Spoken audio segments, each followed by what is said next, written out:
selamat siang. Kami di sini dari kelompok 1043 akan mewawancarai dengan Pak Muhammad bin Nasution, Koordinator Bursa Efek Indonesia.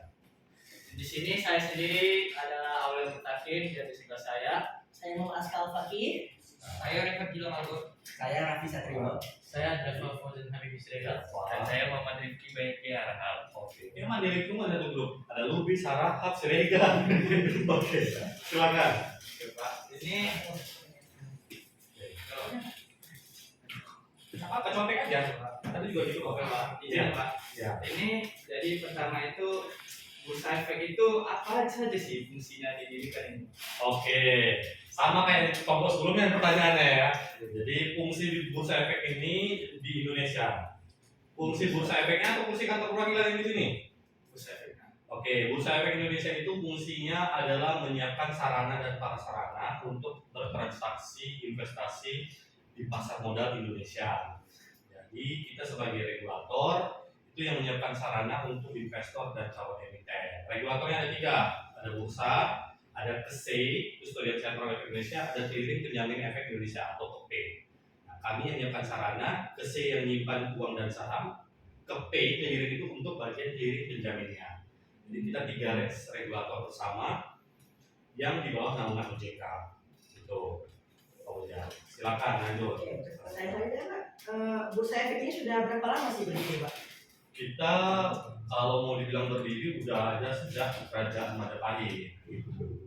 Tapi karena ada perang dunia itu aktif, kemudian diaktifkan kembali itu kurang lebih sekitar 40 tahun yang lalu gitu. Jadi 40 tahun lalu kita sudah ada. Kalau untuk perusahaan ininya tidak kapan dulu? Di mana kantor perwakilan? Ya. Kalau kantor perwakilan itu sejak tahun 2011. 2011. Baik, selanjutnya ini Bapak sendiri sudah berapa lama bekerja di sini? Baru 10 tahun. Jangan 11 tahun lah, bulan Mei itu 11 tahun nanti di sini. Mas buka itu 1 tahun. Yes. Dan Bapak sekarang sudah menjabat sebagai apa? Kepala kantor perwakilan. Begitu saya masuk sini saya sudah langsung kepala kantor perwakilan. Saya jawab langsung, silakan. Pertanyaan saya ini ya Pak, Bapak tuh menyambut ini karena ada dorongan apa? Oke, kami regulator tidak dibolehkan untuk berinvestasi saham. Dan sebenarnya bukan main ya katanya, kami invest. Kalau main kan main-main betulnya. Tapi investasi saham, bukan main saham. Nah di kami karena regulator itu punya kode etik tidak boleh berinvestasi di saham. Yang boleh adalah masyarakat. Bursa OJK itu dilarang secara undang-undang karena ada kode etiknya tidak boleh berinvestasi. Oke, silakan Bapak. Ketahuan main sahamnya itu gimana? Kan bisa di tracking. Jadi saya atas nama pribadi tidak boleh, atas nama istri nggak boleh, atas nama anak nggak boleh. Begitu juga tabungannya gitu. Iya, nanti kan bisa di track dari KTP kan bisa ketahuan. Iya. Ada KTP kan syarat buka rekening itu KTP, buka rekening saham. Silakan Pak. Saya ingin bertanya, apakah investasi saham memerlukan modal yang besar atau modal sedikit saja bisa untuk menginvestasikan saham tersebut? Enggak, jadi investasi saham itu sekarang hanya 100.000 teman-teman udah bisa mulai berinvestasi. Jadi buka rekening saham itu seharusnya punya KTP.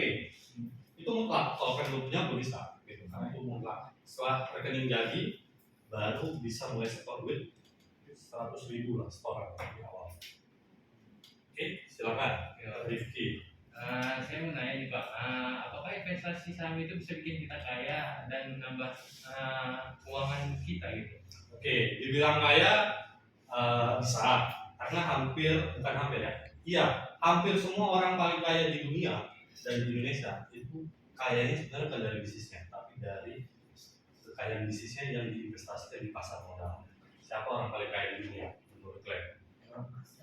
Dia punya saham Tesla, tapi di bursa efek Amerika, bukan di bursa efek Indonesia. Orang paling kaya di Indonesia siapa menurut kalian? Hartono, Michael Hartono. Itu karena punya BCA. BCA itu kita bisa beli sahamnya, dia ada sahamnya. Jadi orang-orang kaya di dunia, di Indonesia itu kaya karena punya bisnis dan bisnisnya itu masuk di bursa efeknya. Itu kalau yang orang Indonesia di bursa efek Indonesia, kalau di Amerika ya di bursa efek Amerika. Gitu. Jadi kan kalau Indonesia mau beli saham orang luar itu? Bisa, kalian harus buka ke rekening perusahaan sekuritas yang ada di sana. Gitu. Kalau di sini buka di perusahaan sekuritas yang di sini bisa. Kalau mau beli saham Google, Tesla, Microsoft ya buka rekening di sana. Tapi sekarang kan udah online trading, kita nggak mesti di sana. Tinggal buka perusahaan sekuritas yang di bawah naungannya mereka, cari, ya udah tinggal ikuti syaratnya apa. Tapi kalau nggak salah saya di sana minimal 10.000 US dollar sih. Kalau tapi makin kesini udah makin murah, udah bisa kok di bawah 10.000 US dollar. 1 juta juga bisa, seingat saya bisa. Dan udah ada kerjasama dengan sekuritas yang di Indonesia. Gitu. Ada lagi, silakan. Nah, kalau faktor-faktor mempengaruhi suatu saham itu Oke. Harga saham itu sendiri udah tahu mana belum? Surat itu. Oke, saya kasih tahu. Saham itu adalah surat berharga tanda kepemilikan perusahaan. Kalian beli saham artinya kalian beli perusahaan. Jadi kalau kalian beli saham, kalian jadi pemilik dari perusahaan tersebut. Contoh, saham yang bisa kalian beli yang belakangnya ada TBK. Pernah baca? Pernah lihat? Apa contohnya? Yang belakangnya TBK pernah lihat? Ada 830 dan itu nambah terus setiap tahun. 835 loh. Sebenarnya kalian pakai handphone nggak? Providernya ada yang Telkomsel pakai. Nah, Telkomsel itu produknya Telkom. Telkom itu TBK belakang. Artinya di satu sisi kalian pengguna, di satu sisi kalau kalian beli sahamnya, kalian juga pemilik dari perusahaan tersebut. Oke, terus apa lagi? Tadi punya rekening bank? Bank apa yang kalian punya? Oke, Bang Sumut dalam waktu dekat mau IPO. Artinya kita bisa beli nanti perusahaannya. Tapi memang belum listing perusahaan ini. Dia rencana bulan depan. Bank apa lagi selain Bang Sumut yang kalian punya? BNI. Nah, BNI kan TBK. Satu sisi kalian nasabah, di satu sisi kalau kalian beli sahamnya, beli sahamnya satu lot aja, satu lot itu 100 lembar, kalian bisa dibilang adalah pemilik dari perusahaan tersebut. Jadi kita nggak perlu capek-capek bangun perusahaan. Siapa yang kerja, di mana kantornya, di mana nawasnya. Kita beli aja perusahaannya BNI. Itu BNI kan udah ada, kalian udah tahu. Pegawai ini siapa-siapa itu udah ada, kantornya di mana kan udah ada. Jadi kita beli perusahaan. Pertanyaan tadi? dan faktor yang mempengaruhi. Oke, jadi harga saham itu yang mempengaruhinya apa saja? Ada dua secara faktor internal sama faktor eksternal. Kita bicara internal dulu. Internal itu adalah dari perusahaannya sendiri. Contoh tadi kita mau bilang BNI. Kalau BNI mengatakan laporan keuangannya mencapai laba di tahun 2022 kemarin, nah, itu biasanya berita bagus, harga sahamnya bisa naik. Jadi kalau ada berita positif dari si internal, harga saham itu bisa naik. Kalau berita negatif, harga sahamnya bisa turun. Oke, itu dari segi internalnya. Dari eksternalnya banyak, ada sosial, budaya, politik, keputusan presiden, peraturan menteri, itu dari eksternal perusahaan. Nah, jadi terus sama juga, jual beli saham ini sama kayak jual beli di pasar. Kalau di pasar sistemnya apa namanya? Supply dan demand kan? Penawaran dan permintaan. Nah, kalau ada barang banyak yang beli dikit, harga biasanya turun. Tapi kalau barangnya dikit, sama kayak kita lebaran atau Natalan atau baru. Kenapa cabai selalu naik setiap hari-hari besar? Karena permintaannya banyak kan. Tapi barangnya dikit, pasti harga naik. Nah, jadi sama di saham juga kayak gitu. Kalau barangnya dikit, permintaan banyak, demandnya banyak, supply dikit, pasti harga naik. Kalau demandnya dikit, supply-nya banyak, minta berapa aja kita kasih, harga pasti turun. Jadi itu yang mempengaruhi harga saham naik dan turun. Oke, apalagi? Jadi Pak, kan kita kalau selek saham nih, kalau selek kita beli saham nih, apakah itu bisa dibeli lagi sama orang lain? Bisa, kalian juga bisa jual beli. Jadi beli sekarang, jual hari ini juga bisa. Beli hari ini, jual hari ini bisa. Saham itu beli sekarang mau disimpan sampai bertahun-tahun pun bisa. Jadi sekarang masih kelas 10. Contoh beli saham Bank BNI tadi. Itu bisa kalian simpan sampai 10 tahun, 20 tahun, 30 tahun. Kalau kalian yakin Bank BNI bangkrut nggak? Kira-kira sampai 30 tahun ya. Kalau yakin nggak bangkrut, simpanannya nggak ada masalah. Itu bisa diwariskan. Kalau nggak yakin, ya nggak usah beli, cari saham yang bisa diwariskan aja, cari yang lain. Gitu. Oke, apalagi? Itu saham sama trading itu hubungan. Oke. Trading itu salah satu namanya kegiatan. Kalau invest kita beli untuk kita simpan jangka panjang. Trading itu kita beli tidak kita simpan untuk jangka panjang, tapi kita jual belikan. Yang melakukan investing namanya investor, yang melakukan trading namanya trader. Jadi investing itu dia beli untuk jangka panjang. Ya apa aja bisa. Ya orang ke mau beli rumah beli tanah itu invest namanya kan, invest tanah aja. Itu namanya investing. Orang sebutnya investor. Trading itu yang dia beli tidak untuk jangka panjang, dia lakukan jual beli dalam waktu yang singkat biasanya. Bisa harian, bisa mingguan, bisa bulanan, atau bisa tahunan setahun doang. Ya, itu disebut namanya trading. Tapi trading itu bukan berarti saham. Ya ada juga orang yang jual trading tanah tuh ada, beli hari ini ada yang minta jual, dia jual juga, trading namanya. Jadi trading itu bukan berarti harus saham. Bisa tanah, bisa emas, trading emas juga ada. Bisa juga forex. Jadi trading itu salah satu konsepnya gitu. Konsepnya mau invest atau trading. Tidak harus saham. Ada lagi, silakan. Jadi kalau Bitcoin itu masuk mana? Tidak di bawah pengawasan Bursa Efek Indonesia dan tidak di bawah pengawasan OJK. Bitcoin itu masih ilegal di negara kita. Masih ilegal, belum legal. Ada yang udah buka rekening Bitcoin? Ada yang udah pernah transaksi Bitcoin? Gak apa-apa, ada juga gak apa-apa kan, gak usah saya yang bohong kalian. Kalau bisa jangan, itu masih ilegal. Dan itu tidak di bawah pengawasan OJK. Kita di bawah pengawasan OJK. Kalian OJK udah tahu? Nah, paling tidak itu lembaga tertinggi yang mengawasi industri keuangan.